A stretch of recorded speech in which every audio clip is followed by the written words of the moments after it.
framework API-nya, saya akan menggunakan Dingo API, ya. Jadi saya tidak akan menggunakan API. Sebenarnya Laravel mempunyai framework untuk REST API sendiri, tapi saya lebih suka menggunakan Dingo API, ya. Untuk itu kita akan install Dingo API.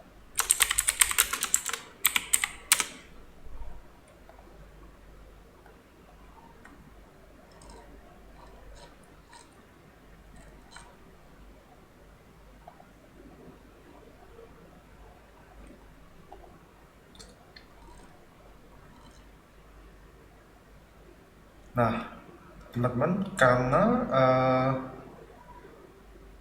versi dari PHP saya adalah masih versi PHP 7.1, ya. PHP.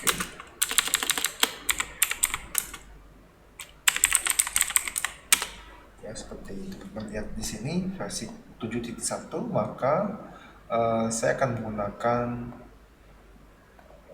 Dingo version yang versi 2, ya.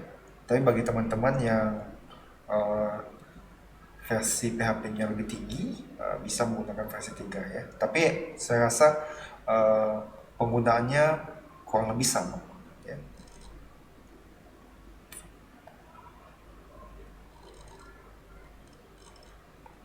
Jadi saya input saja Dingo API-nya, ya. Tapi ingat, bagi teman-teman yang punya versi PHP dari 7.1 sampai 7.2 itu pakai versi 2, di atasnya pakai versi 7, ya. Dan juga Laravel versionnya coba dilihat, ya, karena kita pakai 5.8, jadi kita ada di sini, ya. Saya ada di sini. Dan ingat, bagi teman-teman yang spesifikasinya seperti yang untuk versi 3, pakai yang versi 3, ya.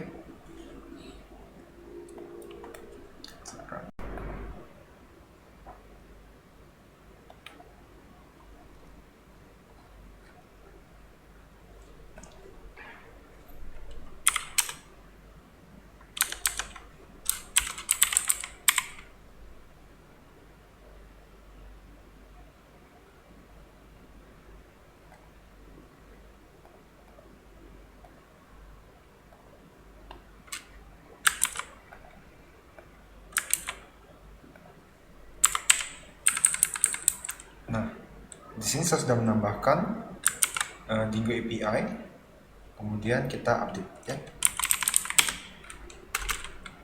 Composer update, ya.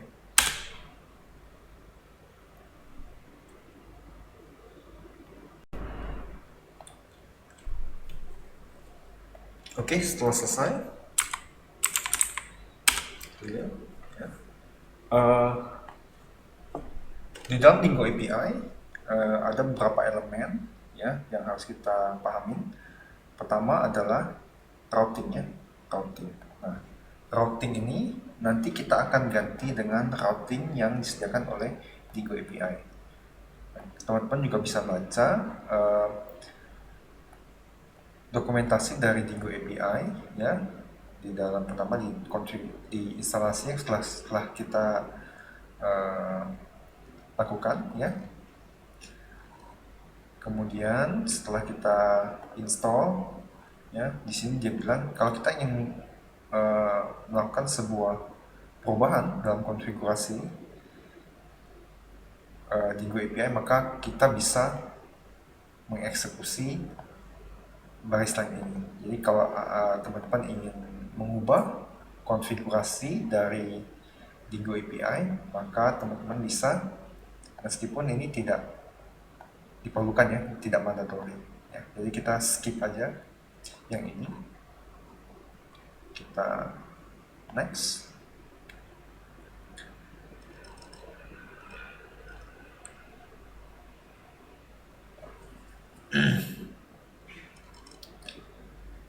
Oke, tapi mungkin bagus juga kalau kita, mungkin supaya teman-teman bisa lihat apa isinya, kita execute ini, ya, kita publish Dingo API-nya, ya, untuk Dingo API untuk Laravel Service.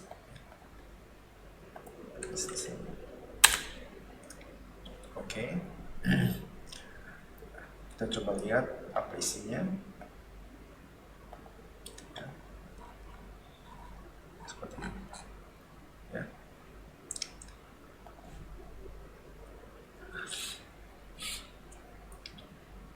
Tapi kalau teman-teman tidak ingin mengubah konfigurasi dari Dingo API, langsung di sini teman-teman juga bisa menggunakan .env file yang disediakan di sini untuk mengubah, ya, untuk mengubah konfigurasi dari Dingo API. Nah, sebelum kita lanjut, kita akan ubah dulu ya. Kita akan menambahkan konfigurasi yang kita akan gunakan di dalam Dingo API. Pertama adalah API standar tree ya. Kita pakai saja nilai default yang sesuai. Kemudian adalah API subtype. Jadi nanti saya akan jelaskan apa maksudnya dari konfigurasi ini ya.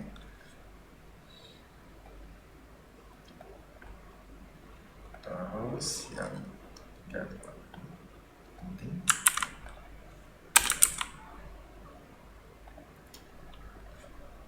ya, untuk API prefix kita bisa menggunakan domain atau string biasa seperti ini. Kemudian kita bisa gunakan version. Ya. Subtype-nya mungkin kita bisa pakai nama aplikasi kita. Nama aplikasi kita newsletter.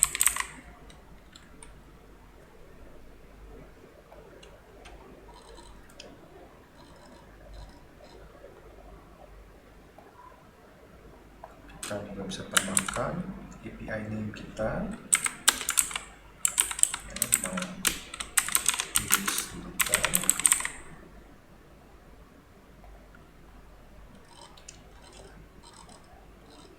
Terus di sini dibilang adalah strict mode ya. Jadi kalau misalnya kita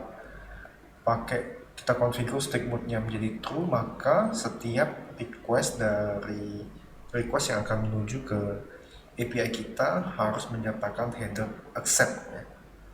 Ini kita bisa copy.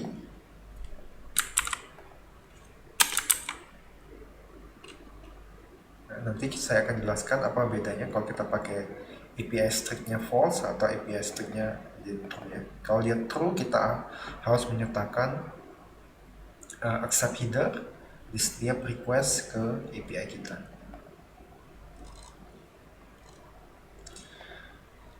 Oke.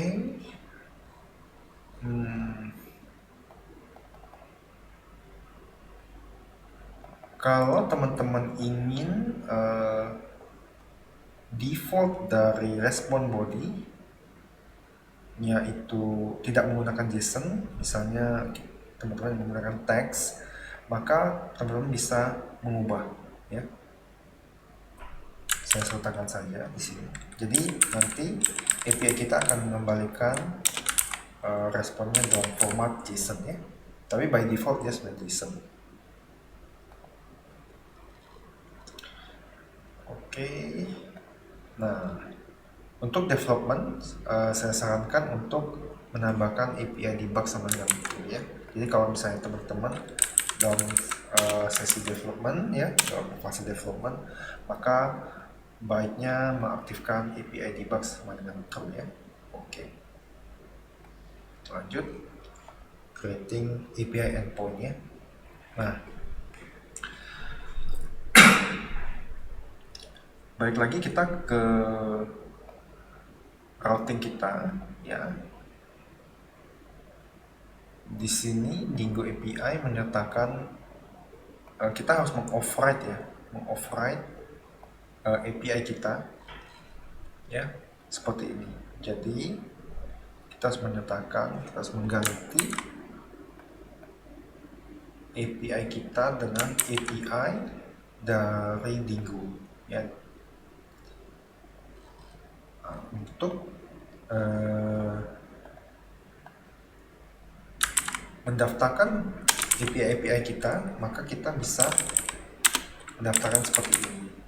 Ya, kita saya save. Ya. Sekarang kita akan coba ya membuat sebuah sampel saja. Ya. Kita buat sampel seperti ini ya. Jadi kita coba buat, kita ambil sampel ini, kita ubah ya. Contoh di sini adalah karena aplikasi kita aplikasi newsletter ya, kita akan ganti dengan ini news ya, news ID seperti ini. Kita ganti news control, terus di sini adalah show ya, kita ganti show. Nah,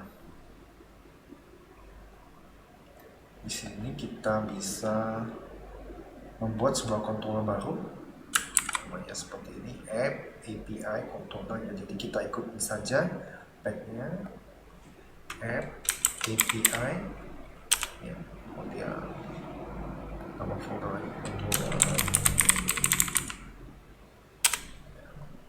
tambahkan lagi di sini adalah news controller.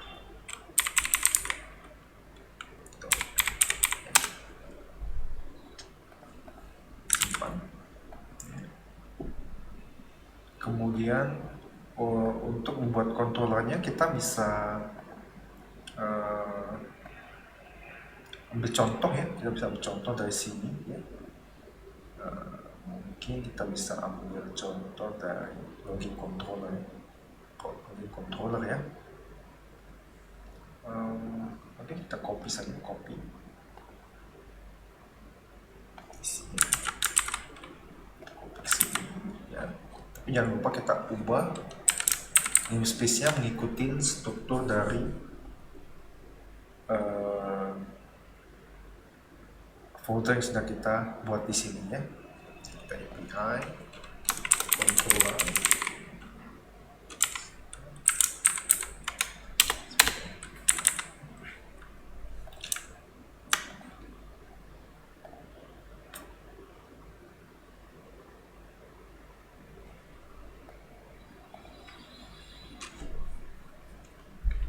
kita buang saja yang tidak perlu.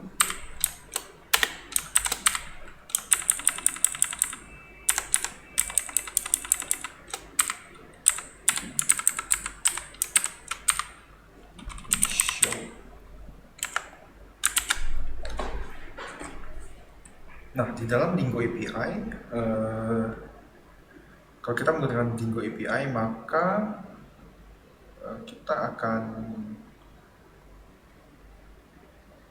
coba kita buat di sini request ya. Jadi di bagian ini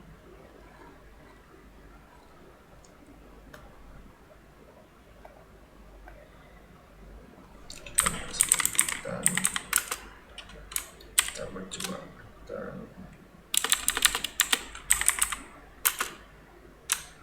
kasih kita ganti dengan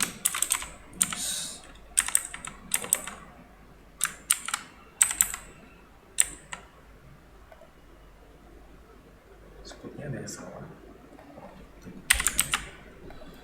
Nah, untuk mengetes apakah kita API kita baru daftarkan itu bisa atau terdeteksi, maka kita bisa menggunakan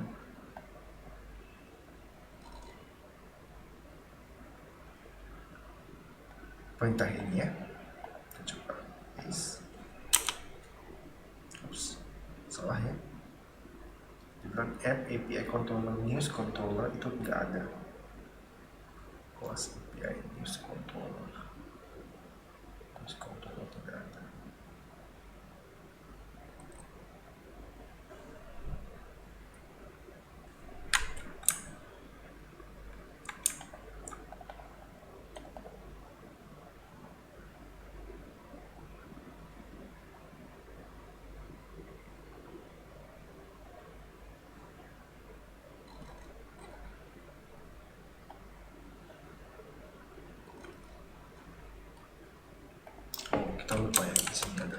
app API.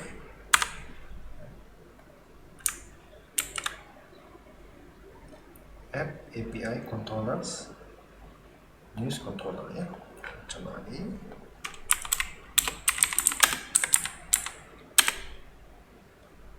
Nah, oke. Di sini sudah ada ya.